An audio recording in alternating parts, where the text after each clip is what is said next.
Alors, on est en compagnie de Normand Loiseau. Merci, Normand, de me recevoir chez toi. Ben oui. Alors, ça me fait plaisir.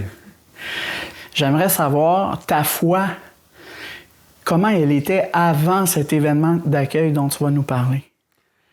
Jésus n'était pas très présent pour moi, là, je veux dire. C'était plus une tradition, c'était plus que comme mes parents faisaient.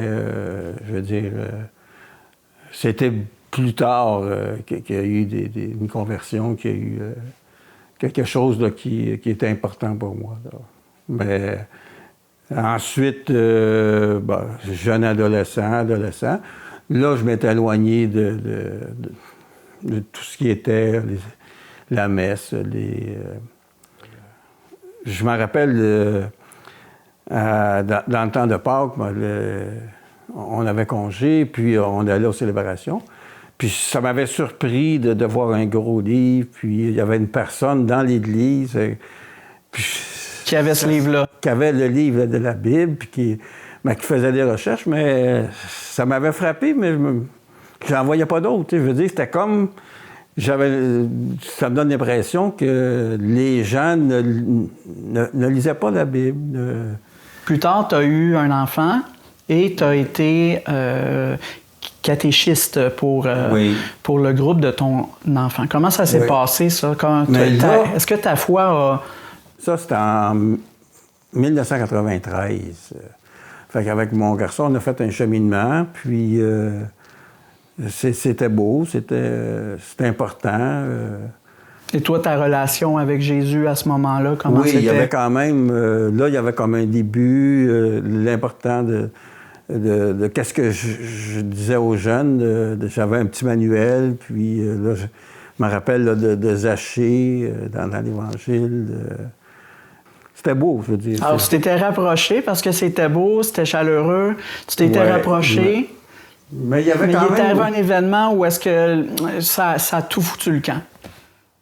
Ben, je veux dire, tranquillement, il y a eu une séparation. Fait que c'était difficile pour moi. Une grande épreuve. Oui. Et puis, donc, la séparation, ça t'a pas induit le réflexe de vouloir te rapprocher plus? Non, c'était comme... T'es parti. Il y avait beaucoup de douleur, il y avait beaucoup... oui. Fait que... Trop de choses. Alors là, t'as repris sur toi, puis t'as porté ta croix tout seul. Oui. C'est malheureux, mais je veux dire... Oui. Ouais. Et puis là, alors là, tu t'es retiré, oui. Puis, jusqu'à une certaine période où j'avais pas de foi, j'étais loin de tout ça. En 2012, je me posais bien des questions. C'est quoi le sens de ma vie? Je veux dire... Puis, j'ai... dans le journal d'Action, le journal local, dans l'agenda communautaire, il y avait une présentation de la méditation chrétienne. Et il y avait des conférences que le coordinateur de la méditation chrétienne venait faire une ou deux fois, qui est Michel Boyer. Et dans une de ces conférences, il mentionna l'important de lire les évangiles puis la facilité avec le prier en Église. Fait que tranquillement, là, j'ai commencé. Jusque-là, toi, là, la parole de Dieu, l'Évangile, c'était pas dans ta vie? Non, non. Fait que c'était un peu après, même si... puis, de temps en temps, avec l'autre, j'allais dans la célébration eucharistique. Et il y a un nouveau curé qui arrive de l'Abitibi, que je ne connaissais pas, Nicolas Tremblay. Et ses homélies... et là, j'avais le prier en Église. Puis je m'étais abonné à le prier en Église mensuel. Fait que je l'avais. Puis... mais là... Ce curé-là, qu'est-ce qu'il a fait, lui? Il t'a donné envie de... Ben là, c'était réellement là, la vie de Jésus. Là, qu'est-ce que c'était? Qu'est-ce qu'il 2000 ans avant? Qu'est-ce que Jésus est venu faire? Qu'est-ce qu'il a réalisé? Qu'est-ce qui était pour nous? Puis l'amour? Puis toi, ça t'a touché? Oui. Est-ce que à cette époque-là, il y a comme un lien qui s'est fait entre la vie de Jésus puis la tienne? Oui, c'est sûr que je me voyais dans beaucoup de noirceur, beaucoup de difficultés dans ma vie, je veux dire. Mais j'avais un guide, j'avais un modèle, et de plus en plus, il s'est présenté beaucoup de choses à cette église-là. Comme quoi? Il y a eu de l'accueil. Il y avait Luce Lecourt, Régent Lupien, il y avait Madame Lefebvre, la mère de Régent, puis il y avait Daniel Lefebvre. Puis là, à un moment donné, il y a eu des communications, il y a eu des échanges. Des bonjour. Oui, puis où est-ce qu'on vient, puis... là, à un certain moment donné, ils ont été Régent et Luce à la chorale.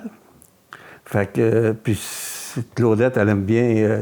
elle a fait partie déjà de 2 chorales. Fait que on a participé, Claudette en premier, moi j'ai été, c'était nouveau pour moi. Fait que c'est toujours les relations, hein, je veux dire. Puis, ben là, il y a eu Nicolas qui est très accueillant, puis...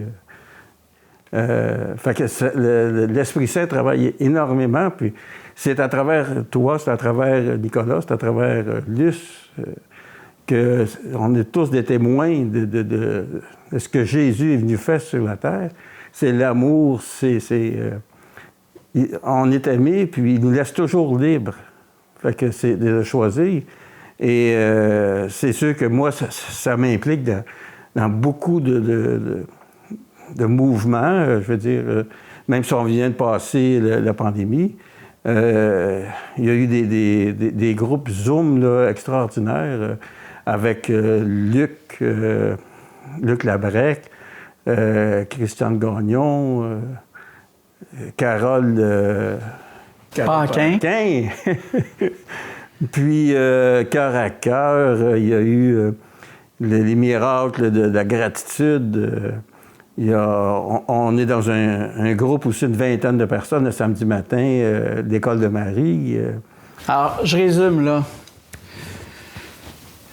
Toi, tu avais une foi religieuse, tu faisais une religion, tu n'avais pas de relation avec Jésus. Tu es attiré, on pourrait dire, par l'Esprit Saint qui crée les hasards. Hein? Ceux qui ne croient pas, ils diraient que c'est par hasard. Nous, on est croyants, on dit que c'est l'Esprit Saint qui t'a travaillé puis qui t'a amené une petite annonce dans un encart dans l'agenda communautaire. Et là, tu lis la parole de Dieu, tu te rapproches de Jésus. Il y a quelqu'un qui te donne, qui t'encourage toujours à approfondir cette relation avec Jésus et tu commences à rencontrer Jésus à travers les autres. Oui. Et il arrive une pandémie et cette pandémie-là, cette fois-ci, n'est pas assez forte pour t'enlever l'envie de continuer.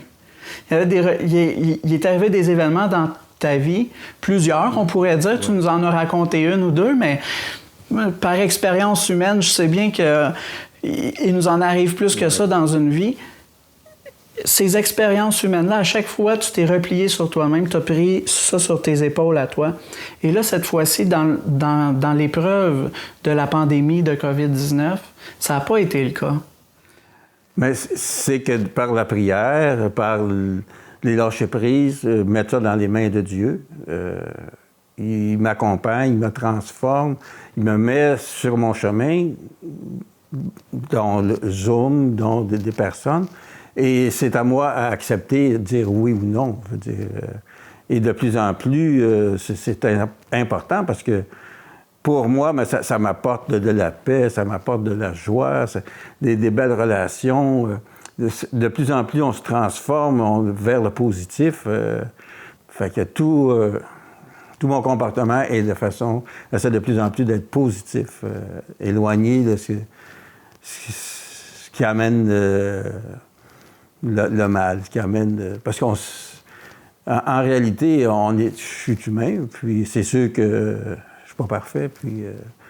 mais avec l'aide de Dieu, puis avec l'aide de l'Esprit Saint, ben, ça m'aide mieux à passer certaines épreuves, certaines situations.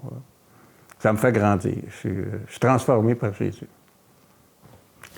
C'est une belle conclusion. J'ai rien à ajouter. Ouais. Merci, Normand, d'avoir pris le temps de me rencontrer ce matin. Mais oui, ça me fait plaisir. Fait que je suis dans la foi.